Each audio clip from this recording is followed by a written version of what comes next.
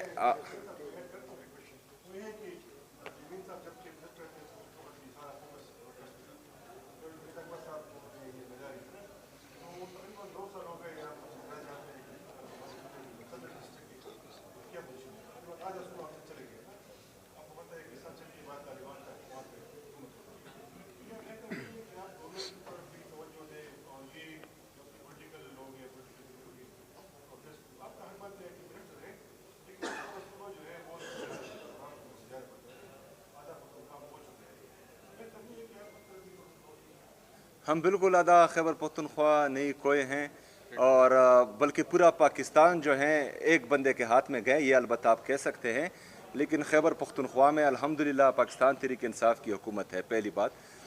دوسری بات یہ ہے کہ گورننس ہو رہی ہے تو ڈیلیوری ہو رہی ہے تو پرفارمنس ہو رہی ہے، تو تیسری دفعہ جو ہے لوگ عمران خان کو ووٹ دے رہے ہیں۔ یہ غلط بات ہے کہ کوئی یہ کہے کہ یہاں پر جو ہے گورننس نہیں ہو رہی یا ہم جو ہے پرفارم نہیں کر پا رہے۔ جو ایشوز میں نے تقریباً 45 دنوں میں اٹھائے ہیں، جو ہمارا CRBC ہے، جو ہمارا قبائلی اضلاع کا شیئر ہے 3% ڈویزیبل پول میں، اس کے علاوہ جو ہمارا NHP ہے، یہ تمام چیزیں ہمارے جو اویلیبل ریسورسز ہیں اس میں ہم اتنا پرفارم کر پائے ہیں کہ تیسری دفعہ حکومت میں ہیں۔ آپ ذرا سوچیں کہ یہ 3000 ارب روپے سے زیادہ جو ہمارے ساتھ امتیازی سلوک ہو رہا ہے اور ہمیں نہیں دیے جا رہے ہیں، لیکن 5300 ارب روپے کی کرپشن جو ہیں وہ فیڈرل حکومت کر رہی ہیں، جس کا IMF گواہی بھی دے رہا ہے اور ان کا چارج شیٹ ہے وفاقی حکومت کے خلاف۔ تو جو اگر گورننس کی یا جو ہے پرفارمنس کی بارے میں کسی نے کویسچن کرنا ہے تو وہ فیڈرل گورنمنٹ پہ کریں، کیونکہ وہ آلریڈی 5300 ارب روپے کا کرپشن بھی کر چکے ہیں۔ تقریباً ٹیکسٹائل انڈسٹری ہماری بند ہو چکی ہیں، تمام جو بڑے بڑے انڈسٹریلسٹ ہیں وہ پاکستان چھوڑ کر جا رہے ہیں۔ جو ہمارے تقریباً 25 لاکھ سے زیادہ لوگ نوجوان جو اس پاکستان کا قیمتی سرمایہ ہے وہ پاکستان چھوڑ کر جا رہے ہیں، تو ان کی پرفارمنس نہیں ہے، ہماری پرفارمنس ہے، اس لیے لوگ جو ہیں ہمیں بار بار ووٹ بھی دے رہے ہیں اور عمران خان پر اعتماد کا اظہار بھی کر رہے ہیں۔ واضح کر چکا ہوں لا اینڈ آرڈر کی بات، جو حل ہم بتا رہے ہیں وفاقی حکومت کو، تو ہم یہ سمجھتے ہیں کہ یہ اس سے امن بحال ہوگا بھی اور یہ بحال رکھ پائے گی بھی۔ ہم نے یہ دیکھا ہے کہ اس سے پہلے جو بند کمروں کے فیصلے ہم پر مسلط ہوئے ہیں یا منصوبے ہم پر مسلط ہوئے ہیں، تو اس میں خیبر پختونخوا نے اور خیبر پختونخوا کی عوام نے ہمیشہ نقصان کیا ہے۔ ہم جو حل بتا رہے ہیں، اگر اس حل پر ہماری وفاقی حکومت گئی تو پھر ہماری ذمہ داری ہے کہ ہم انشاءاللہ تعالی اس امن کو بحال بھی کر پائیں گے اور رکھ بھی پائیں گے، کیونکہ 2018 میں جب دہشت گردی کے خاتمے کا اعلان ہوا تو ہم امن بحال رکھ نہیں پائے۔ 2022 میں پھر واپس آئے، دہشت گرد بھی واپس لائے گئے اور دہشت گردی بھی واپس لائی گئی۔ تو ہم چاہتے ہیں کہ وفاقی حکومت ہماری صوبائی حکومت کو، ہمارے یہاں کے جو سٹیک ہولڈرز ہیں ان کے ساتھ مل بیٹھ کر ایک دیر پا امن کے لیے اور ہمیشہ امن کے لیے ایک واضح پالیسی بنائے اور اس پر عمل درآمد۔ ہم انٹرنیشنل میڈیا میں خبریں دیکھتے ہیں خصوصاً دہشت گردی کے معاملات کے حوالے سے، اس میں پھر قبائلی علاقوں کا ذکر ہوتا ہے۔ ایک مخصوص علاقہ ٹارگٹ کیا گیا ہے، وادی تیرا، جو آپ کا ضلع ہے، اور اس میں کچھ ڈاکومنٹریز بنی ہیں، ایک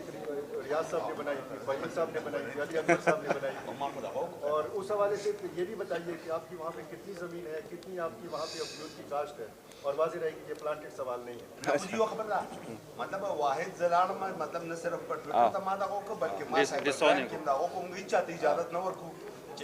ریاض صاحب نے تو ڈسون کیا ہے اس ڈاکیومنٹ، اور اس نے بھی FIA بھی گئے سائبر کرائم۔ دا NFC ایشو چې کوم دا د پروونس ایشو دا ایز سو فار چې الیکټډ مطلب قیادت ما زمونږ د حالت نه دی کې تاسو سره فل کوآپریشن مننه جی،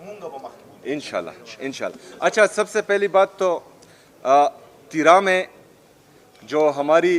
خاندانی زمین ہے اس کے علاوہ میری کوئی ذاتی زمین نہیں ہے، پہلی بات۔ یہ جو ڈرامے کیے جا رہے ہیں،